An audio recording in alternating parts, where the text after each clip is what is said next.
Okay, good morning everyone. My name is Mary Antoinette O. Kaputulan and I'm the third reporter of Group 2.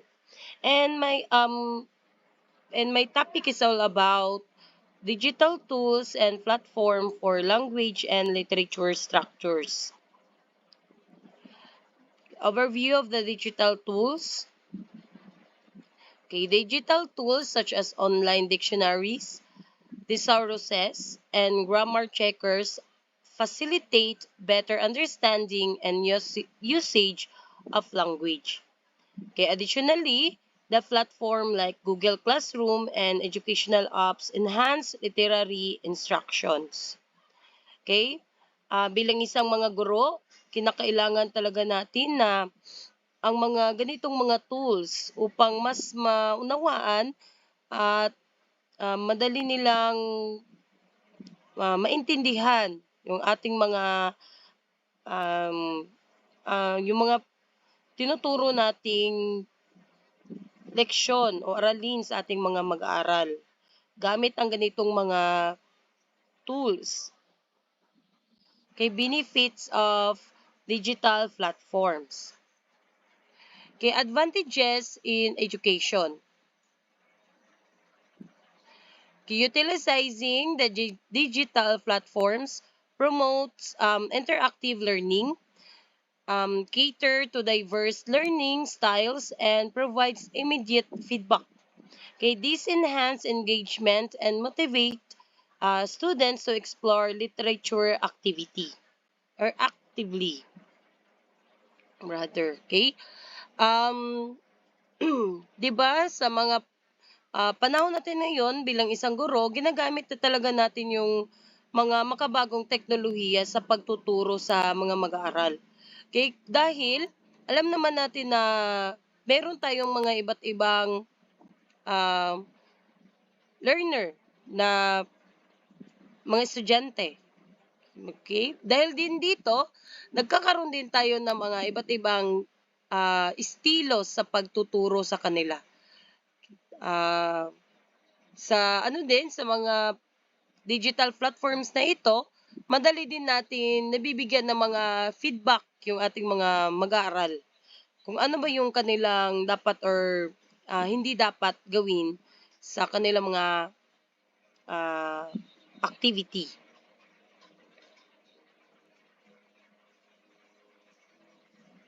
Okay, popular tools on comparison. Okay, these are the some tools of we use to teach our students. For example, is Google Docs. Okay, the purpose of Google Docs is to collaborative writing. Okay, alam naman natin na kahit tayo nung nasa kolehiyo pa tayo ay ginagamit din natin itong Google Docs sa pagpasa or paggawa ng mga activity na pinapagawa ng ating mga guro. Okay, sa features naman, real-time editing and comments. Okay, Chat Academy is purpose niya ay yung literature tutorials. Okay? Um, video lessons or exercises. Okay, Quizlet is a study aids. Okay, that can help also our student to study their lessons and to remember or easy to um, easy to guide them to what they are about to yung kanilang dapat matutunan. Okay, for example is a flashcards or games. Also, Grammarly. Okay, ngayon talagang gamit talaga natin yung Grammarly. It's because the Grammarly, it help us to writing enhancement, in our writing enhancement, and then grammar check, and style suggestion. Okay, integration in curriculum and supporting student learning. In the integration in curriculum, it integrating digital tools requires aligning them with learning objectives. Okay, teacher can use online resources to supplement traditional teaching methods and improving student engagement. Okay, marami na ding mga apps or site na ginagamit natin, no, na kuhanan ng mga ideya sa ating mga lesson plan. Madali na tayong makahanap ng mga ideya kung ano yung mga activity na kailangan nating ah, gawin sa mga klase natin or sa particular na topic ng ating ituturo sa kanila. Okay, katulad na lamang ng mga bricks at um, ChatGPT. Okay, isa na din yan. Uh, Supporting the student learning. Okay, digital tools also support the differentiated instructions. Okay, helping teachers to meet individual students' needs and using platforms like educational blogs can encourage create expression and critical thinking. 'Di ba? Nauso na 'yun. O sige, gumawa kayo ng mga video. Tapos sa video ninyo, kayo din yung mag-direct. Okay?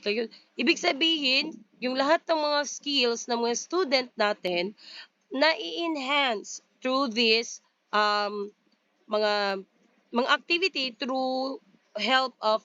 um through help of digital learning or yung mga apps or site na ginagamit nila. Kunwari, mag-edit sila ng mga video. 'Di ba? Hindi tayo, sa panahon natin yung nag-aaral pa tayo, uh, nagbabayad tayo ng mag-i-edit ng mga video natin na ipapasa sa ating mga teachers. Pero ngayon, alam na nila kung paano dahil nga na-enhance dahil sa mga digital tools na ito, nasusuportahan yung kanilang mga learning. Okay po. Okay? Digital libraries and literary repositories. Okay? Sa ngayon, ginagamit din natin ito. 'Di ba? Sabi nga ni Ma'am Bakasmot,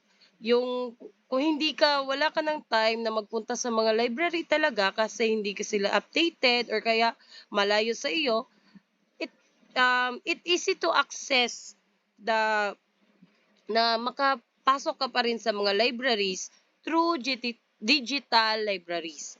Okay? These platforms offer access to classic and contemporary literary texts for analysis and study. Okay? There are three. First is a project Gutenberg. Okay, free access to thousands of classic literary works in the public domain. The second one is a Google Books. Okay, search and preview a vast collection of books, including literary analysis. And the other one is Open Library, free e-books or electronic books, including literature, classic, and modern texts. Okay, those are the example of the digital libraries. Okay, literature, study guides, and analysis.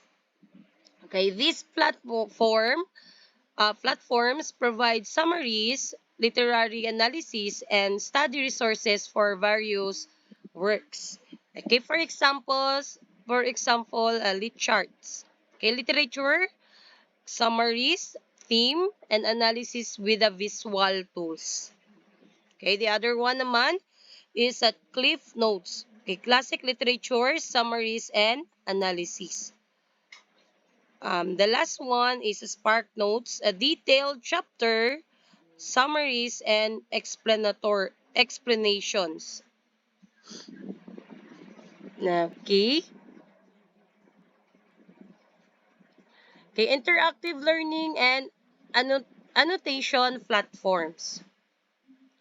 Okay, interactive learning,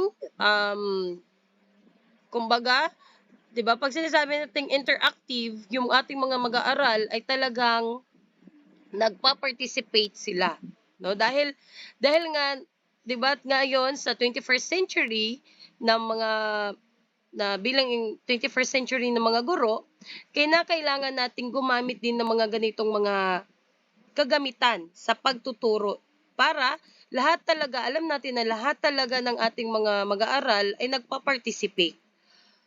Okay, these tools allow students to annotate, analyze, and engage with a text collaboratively. Okay, bilang isang grupo. Okay, first, hypothesis, okay, digital annotation tools for collaborative literary analysis. Second one is a persual, social reading platforms for annotating and discussing text. The last one is an actively learn. It provides literary text with a built-in interactive questions. Okay, gamified learning and literature quizzes. Okay, gamified, ito talaga yung mga hilig talaga nila, yung mga games. No, 'di ba? Pag games talaga na kumbaga nag-enjoy na sila, natututo pa sila. Okay? There are four example of gamified learning and literature quizzes. For first is Kahoot, okay, literature-based quizzes for student engagement. I know na alam na ninyo kung anong ibig sabihin ng Kahoot. Okay, quizzes or gamified quizzes on literary concepts. Okay, third one is a word wall. The word wall is interactive games for a vocabulary and literary terms. Okay, the last is a Socrative. These are quizzes and discussion for literature comprehension. Diba? Ang iba siguro sa inyo dito, nagamit ninyong mga ganitong mga gamified na learning sa pagtuturo or kung paano kayo nagtuturo sa inyong mga mag-aaral. Okay, AI-powered writing and literary assistance. Okay, this platform assists with the writing, grammar, and literary analysis using AI. Okay, ChatGPT, support discussion, summaries, and literary insight. And then the other one is a Grammarly. Okay, writing assistance for grammar, clarity, and style. And Quillbot is help with paraphrasing and summarizing. Okay, the other one is a Hemingway editor. Okay, enhance the readability and writing styles of our student and even us as teachers.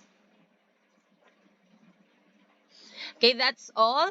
And then as a final points, the responsible integrations, okay, technology into our language and literature classrooms not only strengthen the value of literary studies, but also connects literature with an inevitable technological progress that our students will face, allowing them to opportunity to leave the classroom with the proper literary and communication tools they'll need in the 21st century. 'Di ba? Sa aking ang sinasabi, ako ay naniniwala na ang pagkatuto ng mga mag-aaral ay hindi lamang sa apat na sulok ng silid-paaralan, kundi maaaring din sa labas at ngayon naman ay sa ganitong mga teknolohiya.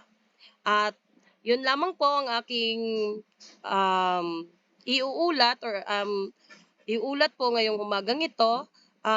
Ako po ulit si Mary Antoinette O. Kaputulan, ang pangatlong tagapag-ulat sa Group 2.